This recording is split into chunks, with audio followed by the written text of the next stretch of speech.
Semuanya, ya, kita percaya bahwa tubuh dan darah Yesuslah yang menguduskan, yang melayakkan kita. Ya, hari ini kita boleh bersama-sama ada di bulan April, ya. Wow, sebentar lagi kita merayakan Paskah, ya. Dan saat ini kita akan mendengarkan pengajaran yang disampaikan oleh Ibu Mia. Selamat pagi Ibu Mia, Shalom. Waduh Ibu Selamat Mia, pagi, Bu udah Irma. kangen, Selamat pagi kangen semua. sama Ibu Mia nih. Gimana Bu Mia, sehat? Puji Tuhan, kabar baik Bu Irma. Bagaimana dengan Bu Irma dan teman-teman semua? Pastinya luar biasa sehat dahsyat ya. Amin. Saya serahkan Ya, kepada Bu Mia ya. Silakan Bu ya, Mia. ya. Selamat pagi, Bapak Ibu Saudaraku yang dikasih Tuhan. Senang bisa menyapa Bapak Ibu sekalian. Ada 140 partisipan yang hadir pagi hari ini. Coba saya pengen tahu nih kesiapannya untuk dengar firman Tuhan pagi hari ini. Kasih reactionnya, boleh kasih jempolnya, boleh kasih love-nya. Sebagai tanda bahwa kita sudah ready, kita sudah siap, kita sudah membuka hati kita, pikiran kita untuk kita dengar firman Tuhan pagi hari ini. Wow, terima kasih. Ada Ibu Stara di sana, ada Ibu Mason di sana yang bereaksi, yang memberikan reactionnya. Dan saya percaya kita semua siap untuk mendengar firman Tuhan. Kita sudah berdoa, kita sudah membawa sahabat-sahabat kita sudah membawa bangsa dan negara kita. Dan hari ini, pagi ini kita bawa hati kita, ya. Kita bawa hati kita. Untuk apa? Untuk Tuhan berfirman kepada kita. Ketika kita berdoa, kita menyampaikan isi hati kita kepada Tuhan. Tetapi ketika kita mendengar firman Tuhan, kita membiarkan isi hati Tuhan kita terima, kita menerima isi hati Tuhan, supaya sungguh-sungguh apa yang kita mau dengar pagi hari ini itu bukan saja mengisi pikiran otak kita, tetapi sungguh-sungguh mengubahkan kita. Yuk katakan kepada diri sendiri, aku mau firman-Mu mengubahkan aku. Aku mau kebenaran-Mu itu yang mengubahkan aku, sehingga kita semakin serupa seperti Kristus. Bapak Ibu Saudaraku yang dikasih Tuhan, pagi hari ini saya mau bagikan satu kebenaran, ya. Saya mau sharingkan satu hal yang penting untuk kita semua pahami, kita tahu, supaya apa? Kita tidak salah dalam kita memahami apakah aku orang yang setia. Coba siapa yang berani berkata, oh aku orang setia. Kalau Bapak Ibu merasa nih, wah dari sejak Koram Deo dibuka sampai hari ini, saya masih ada. Berarti saya orang yang setia ikut Koram Deo. Mungkin Bapak Ibu merasa demikian. Tapi apakah memang demikian? Apakah aku orang yang setia atau bukan? Nah, kita mau belajar bersama-sama Bapak Ibu. Amsal 20 ayat 6, firman Tuhan berkata, banyak orang yang menyebut diri baik hati. Perhatikan baik-baik. Banyak orang menyebut, ya. Jadi kalau menyebut diri baik hati artinya siapa yang menilai dirinya sendiri, ya. Berarti dirinya sendiri menyebut dirinya baik hati, gitu ya. Tetapi orang yang setia, siapakah yang menemukannya? Bapak Ibu perhatikan baik-baik bahwa seperti ada satu kontras antara bagian pertama dan bagian yang kedua.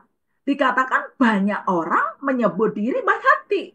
Wah, banyak orang merasa, wah aku baik kok sebenarnya. Aku sebenarnya hatiku baik kok. Nah, banyak orang menyebut dirinya baik hati. Banyak. Tetapi kontrasnya perhatikan. Tetapi orang yang setia, siapakah menemukannya? Wah, jadi seolah-olah begini Bapak Ibu, bahwa orang yang setia sepertinya sulit untuk ditemukan. Bahkan ada satu gambaran seperti mencari jarum dalam jerami. Wah, apa nih maksudnya? Ternyata orang yang setia itu tidak banyak. Karena dikatakan orang yang setia, siapakah menemukannya? Harus ditemukan, harus dicari. Ternyata orang yang setia tidak banyak. Berbeda dengan orang yang menyebut, ya. Orang yang menyebut diri baik hati bukan berarti bahwa dia benar-benar baik hati. Nah, nanti kita akan melihat Bapak Ibu, apa korelasinya baik hati dan setia. Nah, ini penting untuk kita tahu terlebih dahulu. Nah, saya mau bacakan untuk kita semua. Bapak Ibu juga boleh baca nih, Mika 6 ayat 8. Hai manusia, telah diberitahukan kepadamu apa yang baik. Nah, telah diberitahukan kepadamu apa yang baik. Dan apakah yang dituntut Tuhan daripadamu? Nah, jadi setelah diberitakan kepada kita manusia tentang apa yang baik dan apakah yang dituntut Tuhan. Wah, jadi ada pemberitahuan, ada sesuatu yang diberitakan kepada kita tentang yang baik, tetapi ada hal yang serius untuk kita perhatikan, gitu ya. Dan apakah yang dituntut Tuhan daripadamu? Waduh, enak enggak ya kalau kita tuh dituntut, harus dituntut menjadi baik, dituntut setia, dituntut rajin, dituntut masak enak, dituntut kerja baik gitu ya, dituntut cuan gitu ya. Uh, Selain berlaku adil, mencintai kesetiaan dan hidup dengan rendah hati di hadapan Allahmu.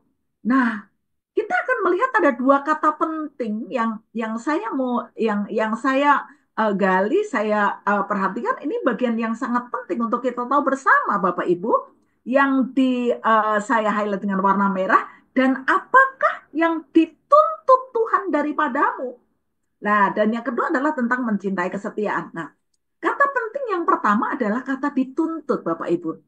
Nah, rupanya kata yang diterjemahkan sebagai dituntut itu adalah daras dalam bahasa Ibrani. Saya nggak perlu tulis bahasa bahasa Ibraninya ya, apa spellingnya aja daras. Yang artinya begini bahwa ada hal yang dipertanyakan dari kita dan ada hal yang dicari atau diselidiki. Nah, Bapak Ibu, kalau sesuatu atau kita ini istilahnya seperti diaudit gitu ya, diaudit, benar nggak ini gitu ya? Apakah sudah sesuai atau belum gitu ya? Dicari, diselidiki, dipertanyakan oleh Tuhan. Apakah saya orang yang setia? Apakah kamu orang yang setia?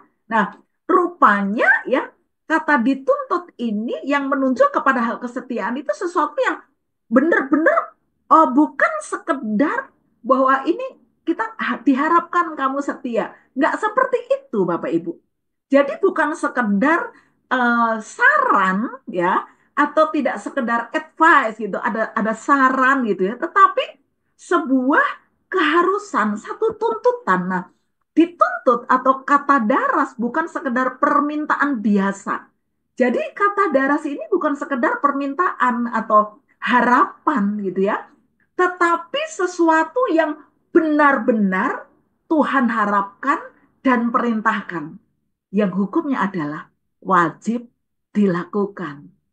Nah, Bapak Ibu, coba kalau kita melihat ini, aduh ternyata kata dituntut itu nggak mudah ya. Jadi kita ini sama Tuhan melalui firman-Nya itu kalau untuk menjadi setia itu nggak sekedar semoga kamu setia atau diharapkan kamu setia atau bukan hendaklah kamu setia, tetapi dituntut artinya bahwa ini satu hal yang atau sesuatu yang benar-benar Tuhan harapkan dan perintahkan. Yang hukumnya adalah wajib untuk dilakukan. Coba Bapak Ibu tepuk jidatnya, wajib loh ini. Wajib untuk dilakukan. Jadi Tuhan ketika Tuhan ya ini memberikan kepada kita satu tuntutan untuk yang wajib dilakukan. Karena apa? Suatu hari Tuhan akan mempertanyakan loh Bapak Ibu. Tuhan akan mengaudit loh. Tuhan akan menyelidiki. Apakah engkau orang yang setia?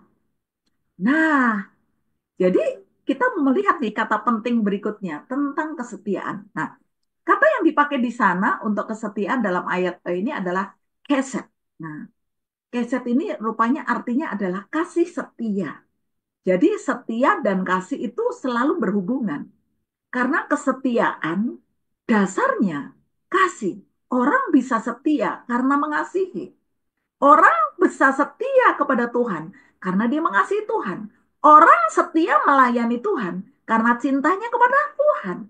Bukan karena ada apanya, tetapi apa adanya hidupnya itu untuk Tuhan. Orang bisa setia dengan pasangannya karena kasih. Orang bisa setia dengan pekerjaannya karena dia mengasihi pekerjaan itu, dia mengasihi institusi di mana dia bekerja. Makanya dia setia. Nah, yang kedua adalah kata keset itu adalah kebaikan atau perbuatan baik yang sudah terbiasa. Nah, Bapak Ibu, kalau tadi dalam Amsal yang kita baca banyak orang berkata dirinya baik. Jadi ternyata kesetiaan itu adalah memang ada hubungannya dengan kebaikan atau perbuatan baik, bukan yang sekali-sekali dikerjakan, Bapak Ibu. Jadi kalau ada orang yang berlaku baik, berbuat baik hanya sekali, itu belum dikatakan sebagai orang yang setia. Karena apa? Karena kata keset ini adalah kebaikan atau perbuatan baik yang terus-menerus dilakukan sampai hal itu menjadi satu kebiasaan, menjadi hal yang sudah terbiasa berbuat baik. Sehingga orang melihat memang dia orangnya baik, terbiasa berbuat baik, dia setia dalam kebaikan. Nah, yang ketiga adalah artinya adalah loyalitas, pengabdian yang tetap. Bahkan ketika tidak dibalas dalam artian bahwa ada satu komitmen, ada satu loyalitas ya yang konstan, terus-menerus. Sekalipun ya, boleh saya pakai istilah yang sekalipun tidak dihargai, sekalipun tidak diperhitungkan, sekalipun tidak dianggap, tetap melayani sekalipun nggak dihargai, tetap setia, tetap melakukan kebaikan, sekalipun nggak dapat penghargaan. Wah, ternyata nggak mudah ya jadi orang setia, Bapak Ibu. Ternyata tidak sesederhana yang kita pikirkan. Kalau kita berani berkata, oh aku udah setia kok, aku sudah setia melayani gitu ya. Nah, lalu yang keempat adalah bahwa keset ini juga berarti cinta yang berkomitmen dan penuh dengan belas kasihan. Jadi bukan sekedar perasaan atau sebuah keinginan, tetapi komitmen yang penuh dengan belas kasih. Nah, kalau kita membaca arti kesetiaan dalam kitab Mika yang tadi kita baca dalam Perjanjian Lama ini, apakah kita sudah berani berkata, "Oh, aku orang yang setia loh," gitu ya? Apakah kita berani berkata, "Saya setia," gitu ya? Karena ternyata makna kesetiaan itu begitu dalam ya, Bapak Ibu. Nah, jadi hubungannya tadi dengan dituntut Tuhan untuk kita setia. Jadi Tuhan tidak hanya meminta manusia untuk menjadi setia, tetapi untuk mencintai kesetiaan. Itulah kesetiaan itu menjadi bagian hidupnya. Bukan hanya melakukan perbuatan baik sesekali ya, sekali waktu baik, tetapi menjadikannya gaya hidup. Sudah terbiasa. Kalau tidak melakukannya, ada sesuatu yang kurang, gitu ya. Coba kalau misalnya kita sudah terbiasa pagi hari minum air hangat misalnya. Mungkin ketika kita memulainya, aduh ada yang aneh gitu ya.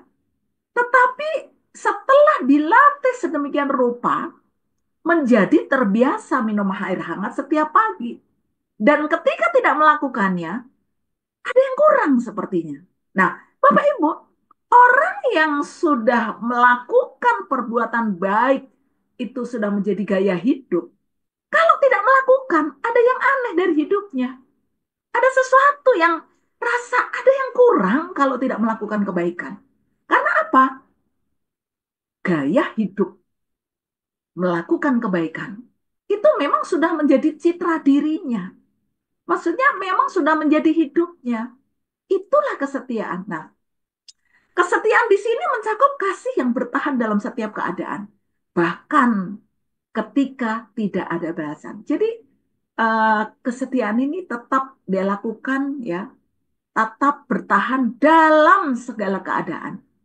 Sekalipun ya tadi seperti tidak diperhitungkan, tidak dihargai, tidak ada balasan yang kasih yang sama atau kesetiaan yang sama. Inilah keset. Nah, kita akan melihat dari sisi yang lain tentang kesetiaan. Saya angkat dari kitab Perjanjian Baru. Kalau tadi saya ambil dari Perjanjian Lama, saya ambil dalam kitab Lukas. Sebenarnya ayat ini cukup panjang. Kalau kita mau baca, nanti Bapak Ibu boleh boleh membacanya. Nah, saya cerita sedikit. Saya nggak mungkin membacakan seluruh ayat bagian ini. Dalam konteks ini adalah ada seorang yang kaya raya. Nah, dia membagikan kepada 10 orang yang dia percaya. Ya, di awal dia percaya kepada 10 orang masing-masing satu mina untuk dipakai sebagai modal berjualan, sebagai modal usaha lah boleh dikatakan demikian. Lalu kemudian dibagikan setiap orang hanya satu, semua satu-satu. Nah kemudian ketika dia kembali, dia meminta pertanggungjawaban dari 10 orang yang tadi. Tetapi dalam ayat ini kalau Bapak Ibu nanti baca, hanya digambarkan ada 3 orang atau 3 kelompok orang yang dituliskan tentang pertanggungjawaban dari masing-masing mereka. Nah, dalam ayat yang ke-16 dan 17, firman Tuhan berkata, orang yang pertama datang dan berkata, Tuhan, mina Tuhan yang satu itu telah menghasilkan 10 mina. Katanya kepada orang itu, baik sekali perbuatanmu itu, hai hamba yang baik, engkau telah setia dalam perkara kecil. Karena itu terimalah kekuasaan atas 10 kota. Nah, perhatikan baik-baik Bapak Ibu yang dikasih Tuhan bahwa ketika orang pertama datang yang tadinya menerima 1 mina, dia datang kepada pemilik modal usaha tadi, ya, dia datang dan dia berkata, Tuhan, mina Tuhan yang satu telah menghasilkan 10. Katanya kepada orang itu, ini pemilik pemilik modal berkata, baik sekali perbuatanmu itu, hai hamba yang baik. Nah, titik koma. Jadi kalau ini ada makna ya Bapak Ibu bahwa engkau telah setia dalam perkara kecil karena itu terimalah kekuasaan atas 10 kota.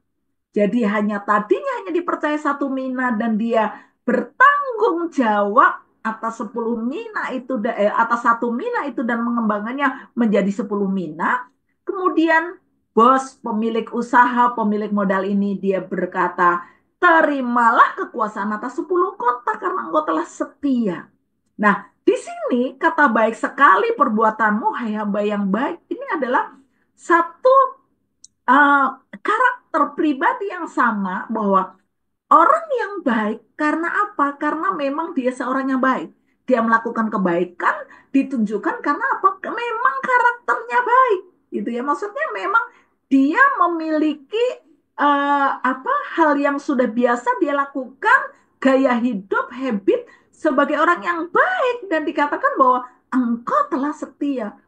Kebaikan dan kesetiaan tidak bisa dipisahkan ya dalam kitab Perjanjian Lama yang tadi kita sudah baca. Nah, jadi kata kesetiaan dalam Perjanjian Lama yang berarti kebaikan yang dilakukan secara konsisten sebagai gaya hidup seperti dalam kitab Mika yang tadi kita sudah gali, kita sudah dengar, ada korelasinya dengan kesetiaan dalam Perjanjian Baru bahwa perbuatan baik yang dilakukan hamba yang baik sebagai sebuah kesetiaan. Jadi Bapak Ibu Saudaraku yang dikasih Tuhan, seorang yang setia selalu terhubung atau orang yang baik sudah terbiasa secara konsisten sebagai gaya hidup dalam kehidupan yang baik itu dikatakan sebagai orang yang setia melakukan kebaikan. Nah, coba kita melihat makna setia dalam Perjanjian Baru dalam ayat yang tadi kita baca Bapak Ibu bahwa istilah yang dipakai di sana itu pistos. Nah, rupanya dia punya makna yang lebih luas dari sekedar melakukan kebaikan. Yang pertama artinya adalah dapat dipercaya. Jadi orang yang setia, makna setia kata pistos ini adalah orang yang dapat dipercaya. Jadi Bapak Ibu bahwa banyak orang ingin dipercaya. Atau banyak sebenarnya orang yang pengen mempercayai seseorang gitu ya. Dan memang ada karakter-karakter tertentu yang memang orangnya tidak mudah percaya orang gitu ya Bapak Ibu ya. Pengen tahu dulu ini orang sebenarnya bisa dipercaya atau tidak. Orang pengen dipercaya, tetapi tidak menunjukkan kesetiaan sebagai orang yang dapat dipercaya. Ini masalahnya. Sehingga kata pistos, ya, kesetiaan dalam bahasa Yunani dalam Perjanjian Baru ini adalah orang yang dapat dipercaya. Luar biasa ya Bapak Ibu ya. Bapak Ibu mau jadi orang yang setia, ya orang yang bisa dipercaya gitu ya. Yang kedua adalah orang yang memiliki keyakinan untuk percaya kepada Sang Tuhan. Nah, jadi begini, hubungannya begini Bapak Ibu, bahwa orang yang mendapatkan modal 1 mina, gitu ya, itu dia berkata dia percaya penuh kepada pemilik modal. Dia percaya kepada Sang Tuhan. Walaupun hanya satu, dia bisa kembangkan. Nah, orang yang setia ternyata adalah orang yang juga pokoknya percaya aja deh sama Tuhanmu. Percaya aja deh sama bosmu. Percaya aja deh sama pemimpinmu. Percaya aja deh sama gembalamu. Percaya aja sama otoritasmu. Ini makna pistos juga. Jadi pistos juga berarti bahwa kita ini percaya kepada pemimpin. Mungkin ada yang berkelit, ada yang berargumen. Tapi Kak, pemimpin saya ini orangnya begini, begini, begini. Itu bukan urusan kita. Itu urusan dia dengan Tuhan. Wah, bos saya jahat, begini, begini, begini. Itu bukan ranah kita. Itu adalah urusan dia dengan Tuhan. Tapi kepala saya begini, begini, begini. Itu bukan urusan kita.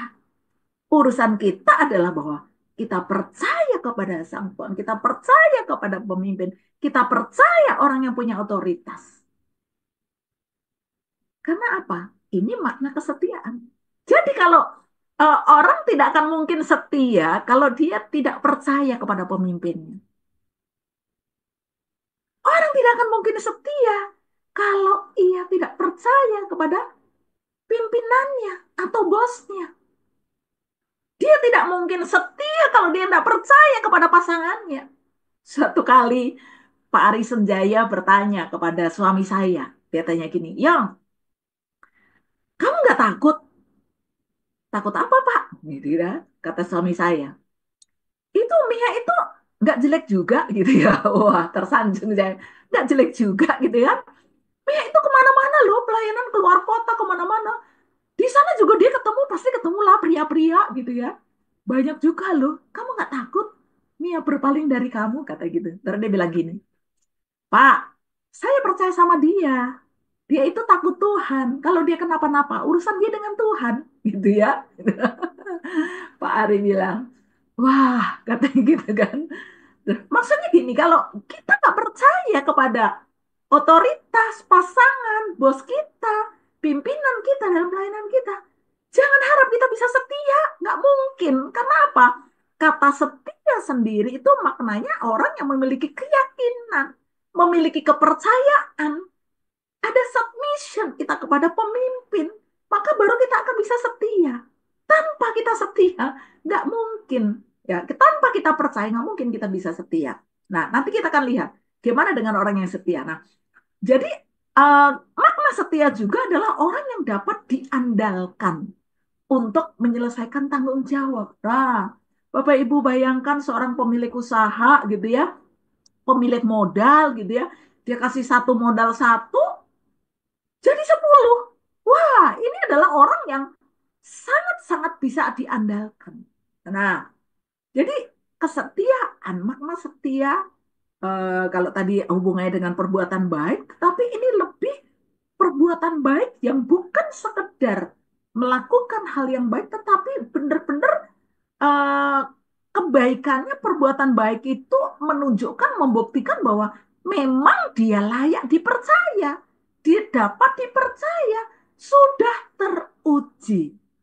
Dan orang yang memiliki keyakinan untuk percaya kepada Sang Tuhan. Nah, orang yang dapat diandalkan untuk menyelesaikan tanggung jawab. Nah, Bapak Ibu, kalau kita melihat definisi ini, beranikah kita bertata kepada diri sendiri atau kita katakan, oh saya setia gitu ya. Entah menjadi teman setia, entah menjadi hamba Tuhan yang setia, entah menjadi pasangan yang setia, entah menjadi karyawan yang setia, entah menjadi jemaat yang setia. Benar nggak kita setia? Nah, sampai selebihnya. Nah, kepada mereka yang setia, ada reward yang disediakan Tuhan. Sesuai dengan apa? Kedaulatannya Tuhan. Nah, firman Tuhan berkata ya dalam Wahyu pasal 2 ayat yang ke-10. Jangan takut terhadap apa yang harus engkau derita. Ya. Nggak usah takut gitu ya. Ya, kita percaya aja sama Tuhan gitu ya. Sesungguhnya iblis akan melemparkan beberapa orang dari antaramu ke dalam penjara supaya kamu dicobai dan kamu akan beroleh kesusahan selama 10 hari. Hendaklah engkau setia sampai mati dan aku akan mengaruniakan kepadamu mahkota kehidupan. Nah, Bapak Ibu, saya teringat saat kisah Sadrak, Mesak dan Abednego ketika dia menolak ya untuk dia menyembah patung gitu ya buatan raja, terus kemudian dia akan dihukum, dia akan dimasukkan ke dalam perapian. Apa kata Sadrak, Mesak, Abednego? Dia bilang gini, saya percaya, kami percaya Tuhan sanggup membebaskan kami. Tapi ya, sekalipun mungkin itu tidak dilakukan buat kami tetap percaya. Nah, ini loh Bapak Ibu, kesetiaan itu satu komitmen bahwa saya percaya gitu kan. Pimpinan saya akan menuntun saya, menderek saya untuk saya melakukan hal yang baik, bertumbuh dalam karakter Tuhan. Tetapi kalau misalnya toh ada kekeliruan, ada kesalahan, saya pun tetap percaya. Karena itu urusan dia dengan Tuhan. Wah, luar biasa ya Bapak Ibu. Kesetiaan. Suatu kali ada seorang bertanya kepada Ibu Teresa. Ibu telah melayani kaum miskin di Kalkuta, India. Tetapi tahukah Ibu, ini seorang penanya, dia bertanya kepada Ibu Teresa, bahwa masih ada jauh lebih banyak lagi orang yang miskin yang terabaikan. Apakah Ibu tidak merasa gagal? Katanya gitu ya. Tapi Ibu Teresa menjawab, anakku, aku tidak dipanggil untuk berhasil. Tetapi aku dipanggil untuk setia. Percayalah Bapak Ibu, bahwa sepertinya gagal, sepertinya nggak berhasil. Tetapi percayalah bahwa hasil akan selalu nampak. Dan dia tidak pernah mengkhianati yang namanya proses kesetiaan yang kita lakukan kepada Tuhan. Nah, sekarang pertanyaan adalah bagaimana dengan mereka yang tidak setia? Nah, Lukas pasal 19 ayat yang ke-22 masih dalam konteks pemilik modal yang tadi ya. Ini katanya kepada satu orang yang dia berkata. Jadi sebelum ayat ini ayat 21 ada satu orang yang dia datang. Dia menyimpan minanya dalam sapu tangan. Sampai bosnya datang, sampai pemilik modal ini datang, lalu kemudian diserahkan. Ini Tuhan, ini mina yang kau titipkan kepadaku. Aku kembalikan. Aku tahu kamu mengambil apa namanya apa yang kamu sebenarnya tidak miliki gitu. Maksudnya yang dia anggap bahwa Tuhannya ini jahat, gitu ya. Saya takut. Udah saya kembaliin aja. Saya simpen aja dah. Dan sekarang saya kembalikan kepadamu. Lalu apa kata Tuhan ini? Katanya kepada orang itu, hai hamba yang jahat, aku akan menghakimi engkau menurut perkataanmu sendiri. Engkau sudah tahu bahwa aku adalah orang yang keras, yang mengambil apa yang tidak pernah aku taruh dan menuai apa yang tidak aku tabur. Nah, Bapak Ibu, ini kata penting untuk kita tahu tentang orang yang tidak setia. Kata jahat di sana. Dalam bahasa Yunani kata yang digunakan jahat dalam Lukas pasal 19 ayat 22 adalah poneros. Nah, ternyata Bapak Ibu, poneros ini maknanya, aduh ketika saya membaca perenungan, aduh Tuhan, ternyata begitu dalam. Bukan sekedar jahat. Tetapi makna yang sesungguhnya adalah berdosa. Jadi ketidaksetiaan adalah dosa. Nah, selain berdosa, kata poneros yang digunakan di sana juga memiliki makna sakit secara moral. Artinya sakit di dalam. Jadi orang yang sakit secara moral akan selalu menyakiti orang lain. Kayaknya kenapa firman Tuhan berkata apa namanya pergaulan yang buruk merusakkan kebiasaan yang baik. Karena apa? Jadi orang yang sakit secara moral dia akan selalu menyakiti orang lain karena ada efek ya, efek dari hidupnya yang bisa berpengaruh kepada orang lain. Jadi ketidaksetiaan akan selalu menularkan penyakit ketidaksetiaan kepada orang lain. Wah, ngeri sekali Bapak Ibu.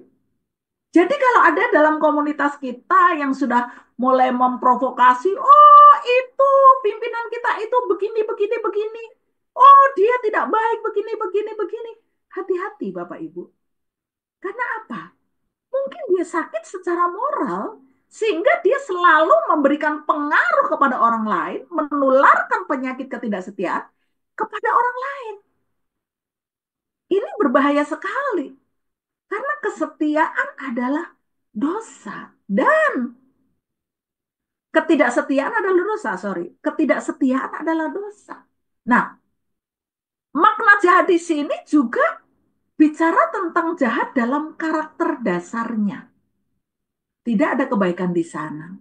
Ketika sama-sama dikasih modal 1 mina, wah pikirannya jahat. Ah, dia kan ngambil untung. Saya yang capek, saya harus gandakan, saya harus kembangkan ini modalnya. Enak aja dia tinggal ambil untungnya. Pikirannya jahat. Jadi jahat dalam karakter dasarnya Bapak Ibu. Sedangkan kita di dalam Tuhan kita harus bertumbuh dalam karakter Kristus, karakter kebaikan dan kesetiaan. Nah, Bapak Ibu, bagaimana menjadi orang yang setia? Saya ambil dari kitab Galatia pasal 5 ayat 22 sampai 25. Tetapi buah roh ialah kasih, sukacita, damai sejahtera, kesabaran, kemurahan, kebaikan, kesetiaan, kelemah lembutan, penguasaan diri.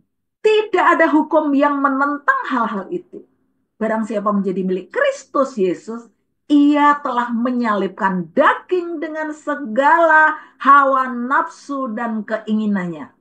Jikalau kita hidup oleh roh, baiklah hidup kita juga dipimpin oleh roh. Saya percaya kita semua sudah percaya kepada Kristus. Sudah terima Yesus sebagai Tuhan dan Juru Selamat pribadi. Barang siapa menjadi milik Kristus, ia telah menyalibkan daging dengan segala hawa nafsunya. Hawa nafsunya termasuk apa? Termasuk ketidaksetiaan, termasuk berdosa, termasuk kejahatan moral, termasuk penyakit moral, termasuk kejahatan dalam karakter dasarnya. Oleh sebab itu, Bapak Ibu, bahwa kesetiaan adalah buah yang dihasilkan oleh mereka yang pertama telah menjadi milik Kristus. Tetapi ternyata tidak semua yang menjadi milik Kristus. Hanya yang menyalibkan daging dengan segala nafsu dan keinginannya. Serta menyerahkan hidupnya dipimpin oleh Roh Kudus. Tidak enak memang mati daging, menyalibkan daging. Kalau kita masih mudah tersinggung, artinya daging kita masih hidup. Atau bahkan dagingnya masih perkasa. Karena apa? Perasaannya mudah terluka. Oh, dagingnya masih kuat. Kalau namanya mati daging, istilahnya seperti mati rasa. Tidak mudah tersinggung, tidak mudah kecewa, tidak mudah marah. Ya, tetapi dia tunduk kepada otoritas ilahi, menyalibkan daging dengan segala nafsunya, dan menyerahkan hidupnya dipimpin oleh Roh Kudus. Ketika Tuhan menyelidiki, ya tadi di awal ya, kata menuntut, kata dituntut itu, Tuhan pada akhirnya akan menyelidiki hati kita. Pada akhirnya Tuhan akan audit hati kita. Tuhan akan tanya, ketika Tuhan akan bertanya, menyelidiki hatimu dan mempertanyakan, apakah aku orang yang setia? Nah, sebelum engkau berkata ya, pastikan bahwa Engkau memiliki kebaikan sebagai gaya hidup. Engkau penuh dengan belas kasihan. Engkau dapat dipercaya. Engkau dapat diandalkan. Engkau memiliki keyakinan untuk percaya kepada Sang Tuhan. Percaya kepada Tuhan. Apapun yang terjadi, percaya saja. Gak usah ragu, gak usah khawatir, gak usah takut. Intervensi Tuhan itu luar biasa. Kalau engkau sudah merasa gitu ya, kebaikan sebagai gaya hidup, bukan sesekali melakukan kebaikan. Penuh belas kasihan, dapat dipercaya, dapat diandalkan. Kau benar-benar 100% percaya sama Tuhan. Percaya, ya istilahnya itu pasrah bungkuan gitu ya. Menyerahkan sepenuhnya hidup kita kepada Tuhan. Bolehlah kita berkata, ya aku orang yang setia. Karena pada waktunya Tuhan menyelidiki hati kita.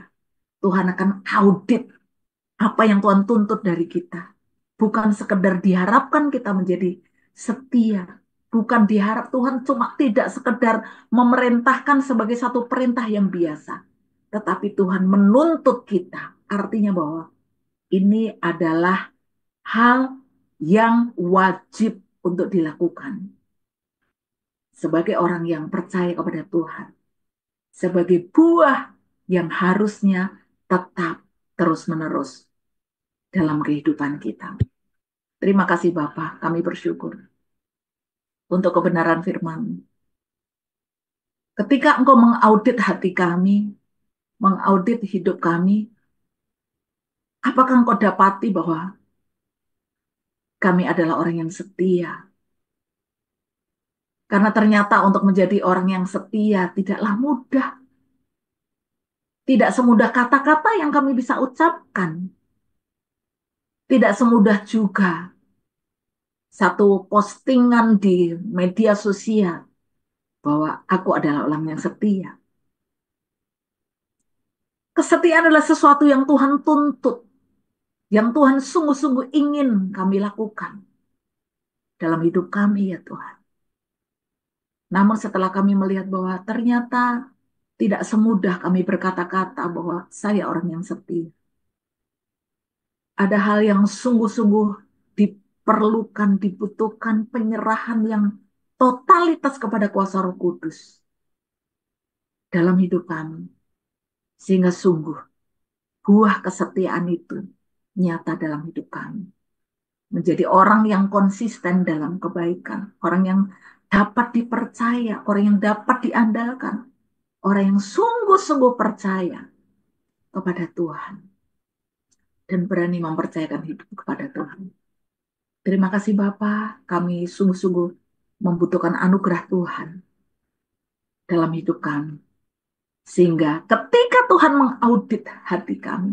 Mengaudit hidup kami. Tuhan dapati saya orang yang setia. Terima kasih Bapak, terima kasih untuk kebenaran. Ya kami tetap setia apapun yang terjadi. Dalam nama Yesus kami berdoa dan mengucap syukur. Haleluya. Amin. Tuhan memberkati, saya kembalikan kepada Ibu Irma. Ya, terima kasih Bu Mia, luar biasa ya. Sangat eh, apa ya namanya itu membuat kita ya merenungkan tadi. Apakah saya Tuhan orang yang setia ya. Kadang terlalu kita semangat ya Bu ya menyanyikan lagu Ku tetap setia gitu ya. Walaupun badai menerpa gitu ya kan. Aku Mungkin tetap mungkin setia Tuhan gitu. bercanda gini, Tuhan bercanda gini. Ah, yang benar gitu. Ya, Bu Mia, sebentar kita ya, Bu Mia. Nanti ada pertanyaan, ada mungkin teman-teman yang mau didoakan, ya. Sebentar dulu, ya. Kita mau eh, mendengarkan dulu pengumuman, ya. Dan juga nanti Bu Mia ya, kita tetap stay ya, Bu Mia. Atau ada waktunya, pasti ya. Masih ada Bu. Asal nggak lama-lama karena saya juga harus segera ke klien nanti. Nggak apa-apa. Oke, Nggak tujuh apa-apa, lima masih belas ada. Bu. tujuh Oke, lima oke. belas bisa? Oke, Oke, oke. siap. Iya. Oke, silakan tim screen. Kita dengarkan pengumuman dulu. Shalom Bapak Ibu Saudara sekalian, kita akan hadiri acara 1, 2, 3 konferensi pria, wanita, keluarga, anak muda, komplit banget deh. Kita akan tanya pakarnya, mengapa kita harus ikut konferensi 1, 2, 3 Mei di Bali? Apa itu pemuritan dan bagaimana kelanjutan follow up di dalam pemuritan tersebut? Mari kita tanyakan kepada Pak Edilir. Ya, saudara, biasanya pemuritan itu nggak ada kaitannya dengan keluarga, dengan gereja lokal, ya. Tapi ini berbeda sekali, ya. Setiap pria, mereka belajar tentang pemuritan, kemudian mereka praktekkan dulu dengan keluarganya, dengan istri. Mereka mempraktekkan hafruta, kompak, dan kemudian nanti mereka bersama-sama memuridkan keluarganya, ya. Dan kemudian lewat itu mereka akan saudara menjadi keluarga yang kuat, dan mereka juga menjangkau keluarga-keluarga yang lain, ya, sehingga ada pemuritan di dalam keluarga-keluarga, menjadi sebuah kegerakan yang luar biasa. Nah, di dalam konferensi ini juga kita akan belajar bagaimana wanita-wanita juga berperan bersama dengan suaminya menjadi tim memuridkan keluarganya. Dan semua prakteknya adalah lewat yang namanya hafruta. Hafruta adalah sistem komunitas yang Yesus gunakan dalam memuridkan murid-muridnya. Dan ini akan sangat luar biasa, sangat akan memberkati saudara. Itu sebabnya saudara, mari kita ikut acara ini sehingga kita diperlengkapi bisa melakukan pemuritan di gereja, di dalam keluarga dan gereja lokal.